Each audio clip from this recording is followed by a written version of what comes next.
Welcome back to the Tech Talks Daily podcast, where I pride myself on sharing stories from all over the world every single day. And we've interviewed guests now from over 75 different countries. And today, I'm going to take you on a trip to the Czech Republic, because Artur Kane from Good Access is going to discuss the importance of establishing an encrypted connection between employees and business systems from wherever they're working.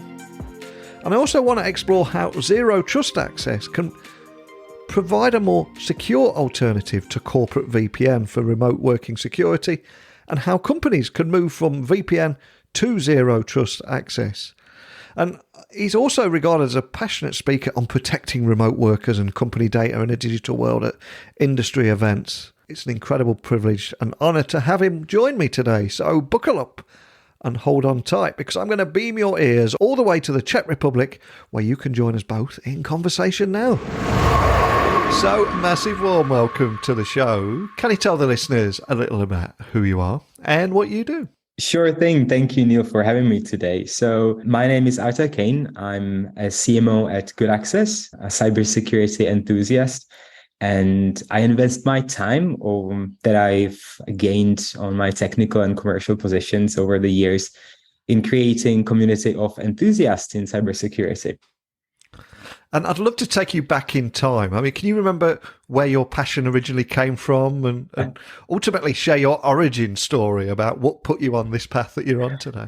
Yeah, I reckon, as many of us, I used to work for this corporate company, and it was about 12 years ago. And I was part of IT service management team, and there was just so little I could do to help our customers. And that's when I realized that I wanted to be more hands-on and make some change. And I joined a technology startup that worked in cybersecurity space. And my first job there was a salesman, but I soon realized that there wasn't really a hunger for security technologies back then. It was more of a necessity. And I started my journey building education and evangelize and speak on conferences and media and help companies to realize the importance of cybersecurity. Love that. And that would eventually lead you to Good Access. So for the people listening and hearing about you guys for the very first time, can you tell me a little bit more about the story behind the company and the problems it set out to solve with technology? Right. So I joined Good Access about 2 years ago. Yeah. And coming from enterprise cybersecurity, I felt the urgency to help smaller companies without IT resources too. And in Good Access, we believe that internet is an open space and some level of danger is inevitable and expected. But anyone who wants to should have access to means of protection. So we deliver small and medium businesses who are truly digital and work from anywhere the protection their remote employees need, and protection to also secure their company data from online threats. And Good Access has been on the market for about, I believe, 14 years. We've always been in secure remote access space, but for most of the part for consumers. And as a company, as we were growing, we saw that as a company, we also had needs to do the same. And that's when we transformed into a B2B technology area. Awesome. And that brings us up to present day. And here we are in October. And the reason I invited you on the podcast today is October is, of course, Cybersecurity Month. So I'm curious, what are the latest trends in enterprise IT networking and cybersecurity that you're seeing right now? I believe, Neil, that the latest trends were traditionally born in enterprise space. And enterprises generally have access to resources to experiment. And in their case, much more was considered to be at stake. But in today's, I call it hyper-connected society, whoever, regardless of size, can only win if they embrace the modern ways of ensuring productivity and privacy. And while there are many technologies based on AI, based on blockchain and buzzwords like passwordless authentication, I think today it's much more about quitting procrastination and actually trying to implement proven means and technologies from local networks into the public internet now as we all work from home. And most crucially, I would name concept of zero trust. You see, zero trust compared to real life is like when we used to protect buildings with a security guard, and anyone who could pass the security guard had unlimited access to the whole building. And then we started implementing cameras and access cards. And now suddenly, whenever an access card was compromised, we had everything on camera, and the person who compromised it only had access to small portion of the building and only some doorways. And the same concept, only in the digital space, is zero trust. Once someone gains access to our network, we don't want to allow them to have unlimited access to all the data, but only the most crucial part. And I think implementing zero trust is one of the latest trends today. 100% with you on that. And of course, our conversation today, I'm here in the UK, you're over there in the Czech Republic, and you're speaking to people all over the world, and especially business leaders and potential customers and existing customers. And from all those conversations that you're having, are there any trends in the type of concerns and challenges that your customers are coming to you and asking for your help with? There's always this sort of a mismatch between what the market wants and what vendors are trying to push. Yeah. And speaking honestly from the conversations we're having with our customers, I think that more than ever, experience on how to secure devices that they do not own, because their workers are using whichever device is at their hand at the moment, and also protecting them when they connect from any unsecured private network is very interesting to our customers. So these are usually conversations we're having today. They lost control over what's connecting to their network, and they are trying to regain it while not presenting obscurities to ways of how their employees work. And also a question I've got to ask here, because you're someone that's thriving in an incredibly crowded space. So how are you able to grow your business in this hyper-competitive industry at the moment? Because I take my hat off you from everything that you've achieved here. It's fantastic. And I'd love to hear more about the secret to your success. Am I allowed to say luck? No. There's always a bit of luck, but I think in B2B technology space, it's very much about hard work. But especially these days, I would actually put it in two groups. One is our uniqueness, which is targeting SMBs, which essentially means we're trying to create a technology that is as simple as consumer level tools with enterprise grade features that you'd expect from much more expensive solutions. And then the second group is us as a company. And I think that many companies can relate to this. There are three things.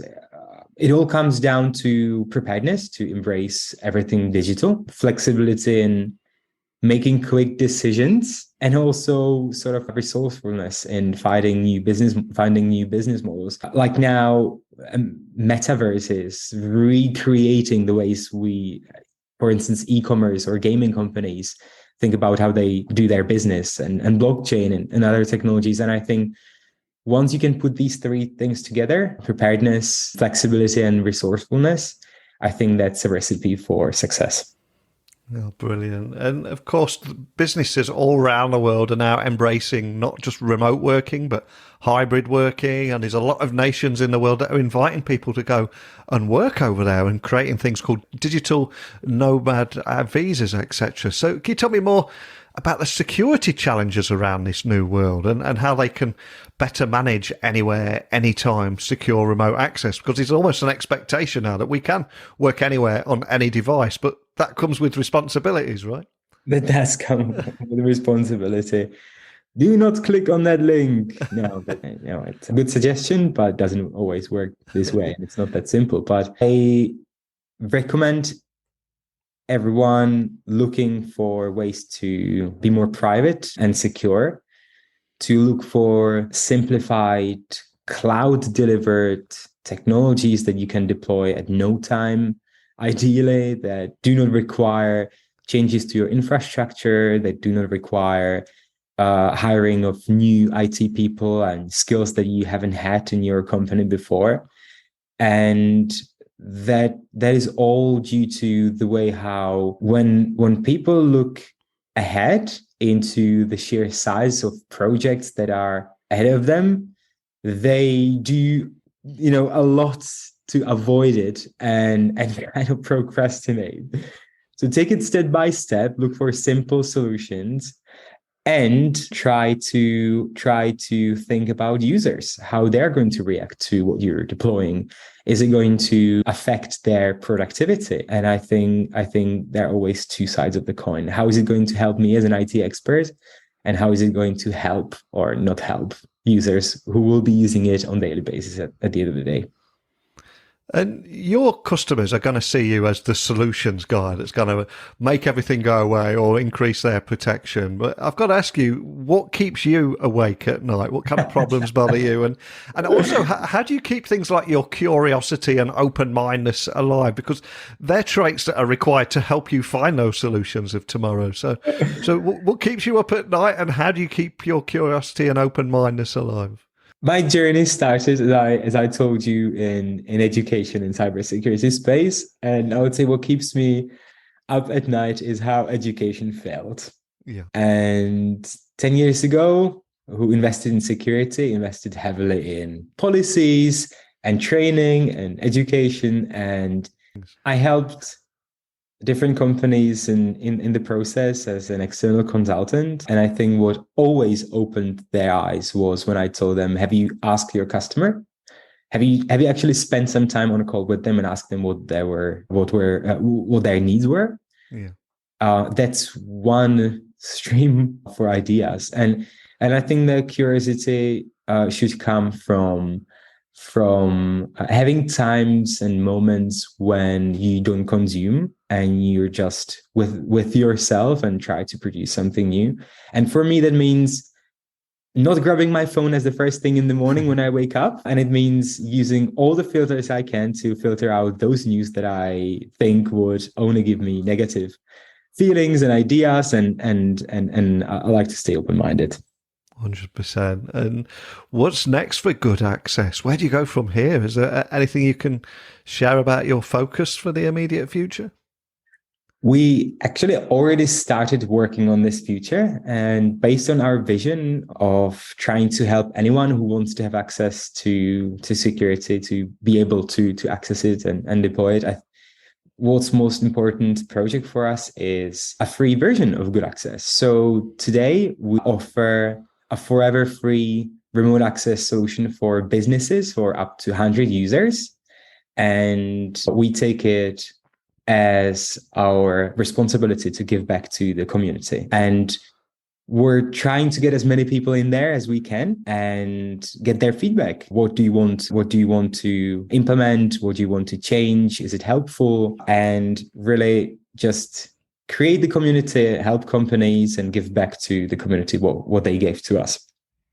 I love that. And another question I'd love to ask is, because I enjoy talking to people from all over the world, and I think we've had guests from over 75 different countries on this podcast, and also shine a light on that country and talk a little bit about the tech startup scene or the tech scene in that country. So obviously you're in the Czech Republic. Is there anything that you would like to share to shine a light on your country and how technology is transforming it, or just the tech startup scene over there? We Czechs like to think that we are a Silicon Valley of Central Europe, and it's not far away from reality. There are hundreds and hundreds of super interesting tech startups. We have a great incubators, and we have a lot of support from both public and commercial organizations. And there's a lot we do in blockchain, in cybersecurity. And going back to speaking with many people, I'd really love to give a shout out to one person who I think is a mastermind and one of the people who are responsible for the whole zero trust buzz and market, who's called Sanjeev Ganguly. We've met a few years ago when he used to work for Gartner. Unfortunately, now he joined a sort of a competition to us, although they work in enterprise and that's not our targeting. And if I could have lunch with him again and speak about how startups, technologies, markets, and the technology involved in this area, that would be awesome. Oh, well, we'll send that out into the universe. Hopefully we can make something happen for you there. And all I ask is if it does happen, or if anything manifests from there, just let me know. I'd love to reconnect with you. But before I let you go, for anyone listening, just wanting to find out more information about what we've discussed today, what's the best way of finding more information about Good Access, contacting your team, etc.? What's the best starting point? Start off by visiting goodaccess.com. You will find a very shiny orange button saying create free account, and take it from there, because you can get enrolled into our sort of a university, learn more about Zero Trust, learn more about how to use the product, and get in touch with our team. It will be lovely, and you're all welcome to join us. Awesome. And I love chatting with you today about, yes, uncovering more information and especially helpful insights around how to protect remote workers and company data in this increasingly digital world. There's so many big topics we could have talked about as well. So I'd love to get you on next year and continue this conversation. But more than anything, thank you for sharing that and your origin story with us too. Thank you. Thank you very much, Neil, for having me and helping me to spread the message. It'll be lovely to catch up in the future. I think every business is currently exploring how to unlock anywhere, anytime, secure remote access. So a big thank you to today's guest for coming on here and talking about how they've been able to grow the business in this hyper-competitive space, explore the latest trends in enterprise IT networking and cybersecurity, and the importance of zero trust access and how companies can move towards zero trust from the VPN access. But I suspect that everybody listening has got different views on this, different approaches. Some things work, some things don't work. But what have you learned, and what can you share with us today? Let's keep this conversation going, and we can all learn a thing or two together. So email me as always, techblogwriter@outlook.com, Twitter, LinkedIn, Instagram @NeilCHughes, and my website is techblogwriter.co.uk. So I hope you enjoyed today's episode, and I cordially invite you to join me again tomorrow. But a big thank you for listening. And until next time, don't be a stranger.